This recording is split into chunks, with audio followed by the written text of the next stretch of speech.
Okay, let me try this again.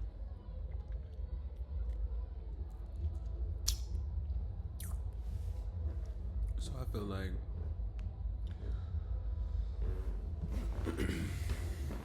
it's hard for me to feel like I'm a big part of my family unit because I feel like I was always outcast in a certain sense.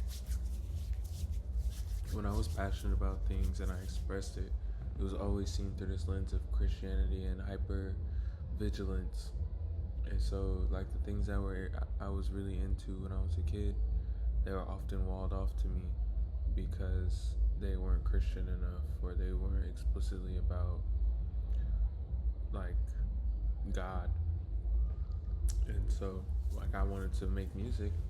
I remember I started making beats based off of Cardi and J. Cole. First beat I ever remade is She Gon' Pop by J. Cole. And I had that one. I had that one in my.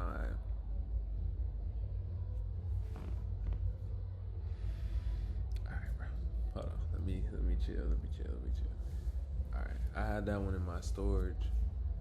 And one day I was listening to Cardi Pierre, original self-titled, and my mom had caught me listening to it or whatever, and I was like, okay, well,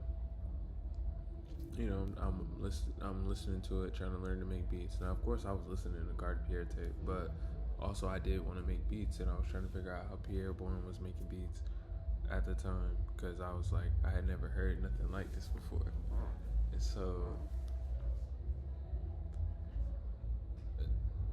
basically it was like this big ordeal, and I tried to tell him I wanted to make beats, and I was like listening to music to learn how to do it, and they were like, no, you're listening to secular music and we're about to take your phone and blah blah blah, which, if you know how I came up, bro, I was always getting my phone took. I had no phone more than I had a phone.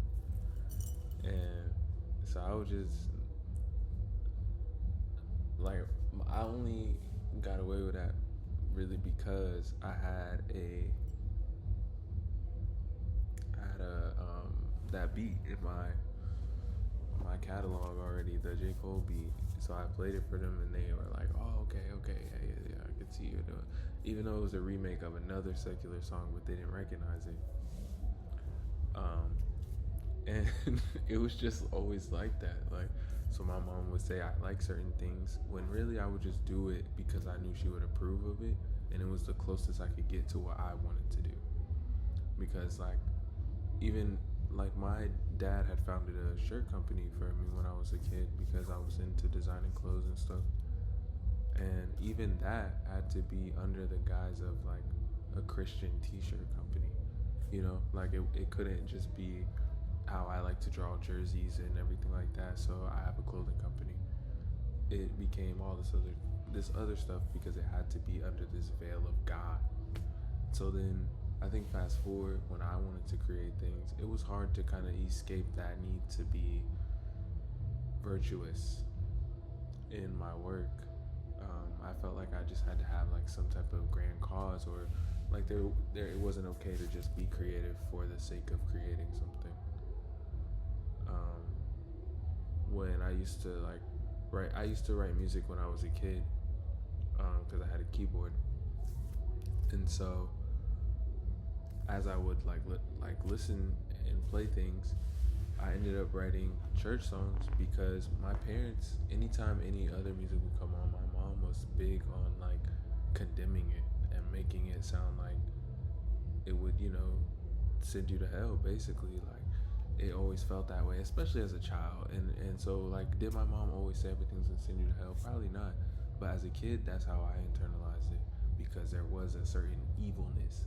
Like, if the radio was on a non-Christian station, I was always under the impression that it would be like evil, like it would just be bad for me. So Like, I didn't listen to the. Well, I did. I still knew like. I know you're only sorry you got caught, and kiss me through the phone. You know, like all that stuff, of course. But aside from that, like, I couldn't really, I couldn't really listen to anything. My dad used to play like Christian hip hop because he just wanted me to still experience hip hop and everything like that. And it was when it was not so mainstream. So a lot of the songs are like, I look back at them and I laugh because they're like corny, but it was what we were able to do because my mom was a hound with that shit. I mean, a hound with that. And you know, you could not escape it. You could not escape it. I I did used to watch like Teen Titans and stuff like that, but my mom was real strict about like shows that had magic, powers. She didn't like Ben 10, like aliens, pirates. It was just like anything that was not like PBS type material. It could be villainized. And so like my mind was limited a lot in that way. I used to like read a lot of books because my mom wasn't as strict about books. So I would read a lot of books and like learn about interesting things or learn about maybe things that my mom might not approve of if it was on a TV show. I say all this to say that it's like the relationship I have with them oftentimes puts them in the same, like they represent the Christian God to me. Only because like my dad's a pastor, my mom's a minister, right? So they represent God in a sense. If I'm disagreeing with them, they're gonna pull out some biblical reference or something. So it's like you disagree with God. And as I got older, and I don't disagree. I mean, I don't necessarily subscribe to Christianity anymore. So my understanding of what became acceptable and okay changed really quickly. And so a lot of times I just don't want to be around them because it has that old energy. Like it's hard for me to go back and revert myself to that mindset in order to communicate and enjoy my time with them. Because we still at the end of the day, if like they're my parents, so we still got respect. We still got like certain dynamics at play where even as I do whatever I want to do, it's like I gotta be respectful still, because I don't want them to, like, I don't want to be disrespectful. I want to have a relationship with them. It's just I can't not be me. Like it just doesn't work like that no more. And there was a point in time where I was really doing that, and it was just creating a cognitive dissonance, and I couldn't keep being like, I just had to demand space and all this other stuff because it was too intense. It was crowding in on me. I felt like it was a bigger conflict where I couldn't get them to just kind of chill and allow me to grow into who I want to be. A lot of times I say them, but it's just my mom. But my dad kind of just sits back and allows it, or he'll defend her in certain aspects. So it's like it's still a duo, still a team effort.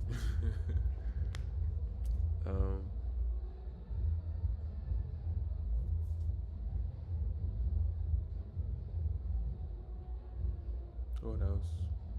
I don't know. There's been a lot that's been revealed to me. I felt like for a minute I had to like fast and I did need to fast, but I felt like I had to fast and like abstain from everything and kind of like starve myself in a certain sense to kind of get answers and be focused on the voice I needed to hear. But I find that as I've been creating and as I've been able to spend time by myself, things just naturally bubble to the surface without me having to take things to an extreme. It's like I'm still healing regardless.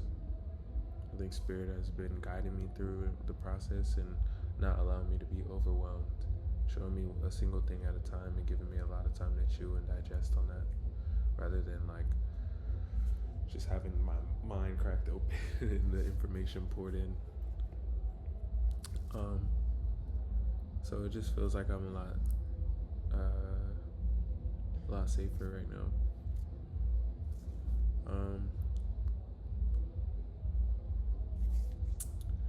I actually let me think before I speak. Let me think before I speak. Get some water.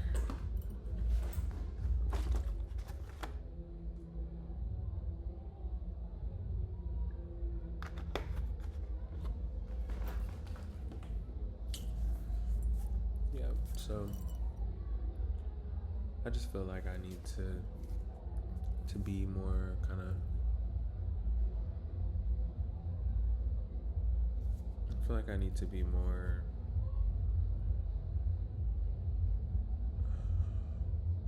period actually.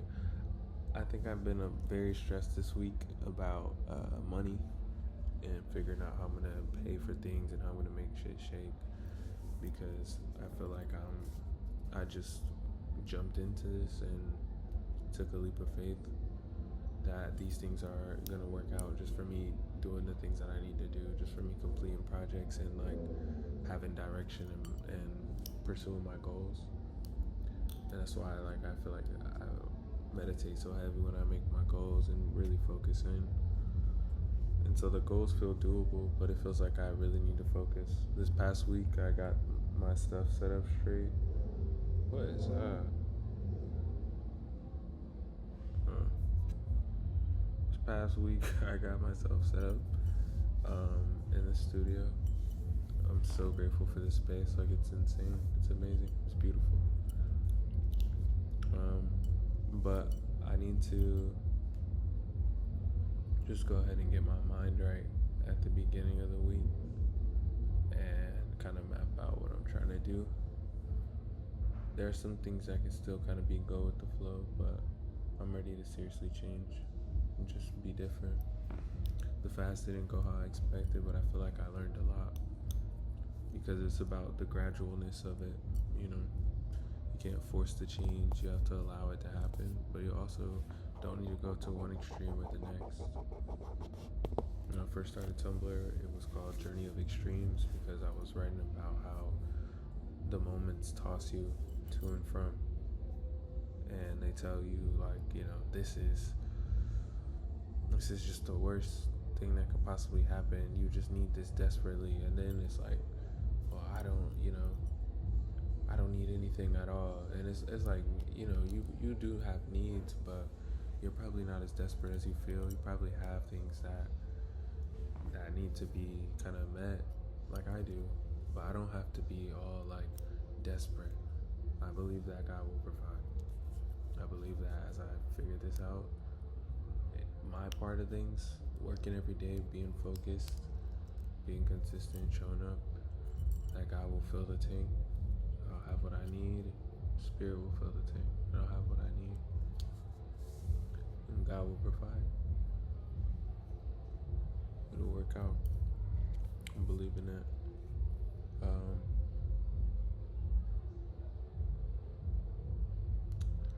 What else?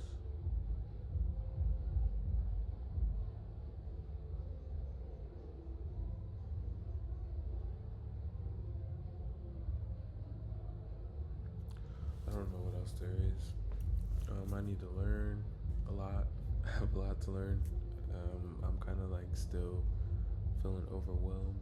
I feel like there's just so much for me to do, and it's not that there's no time, it's that like I just feel like I gotta do everything at once for some reason.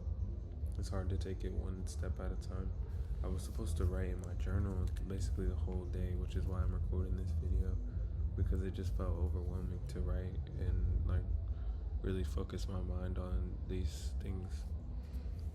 Ooh, they felt heavy today. I want to be like just the absolute best version of myself, and it feels like being in this environment always is holding me back. Like I just need to be, you know, in my own space all the time. The studio really helps a lot. I've only been here for a week and I feel like a different person. I feel like I just have so much more familiarity with myself. Um, and I feel like a part of the city. Like I walk through and like it just is live. I see certain people. I even see the same homeless man every night, unfortunately, but realistically. I see the same homeless man. I see some of the same people just hanging out. They recognize me. They say what's up. You know, it's lit. It's cool. It's smooth for real. Um, yeah, it's ill. I mess with it heavy. Yeah, I'm gonna take this moment to talk about something else too. About switching, like, so when I'm talking on this video, I'm not talking like, Florida boy.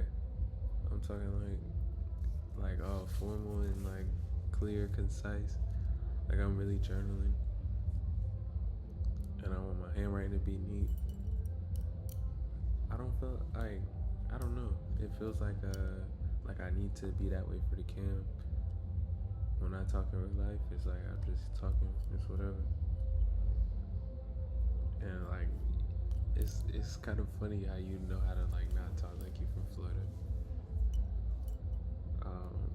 It just like really became a big thing in my psyche. Damn, in my psyche just now.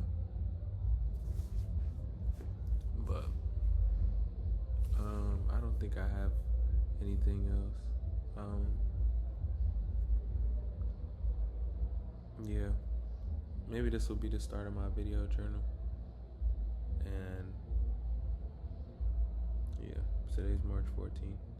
Pie Day. Maybe I should go get some pizza. Ooh. I might go get some pizza or something. I don't know. It's 10:40. It's late. I'm tweaking out, but I still might go get some pizza. But yeah, that's it. Thank you for watching. If I end up putting this online, and if not, thank you for being here.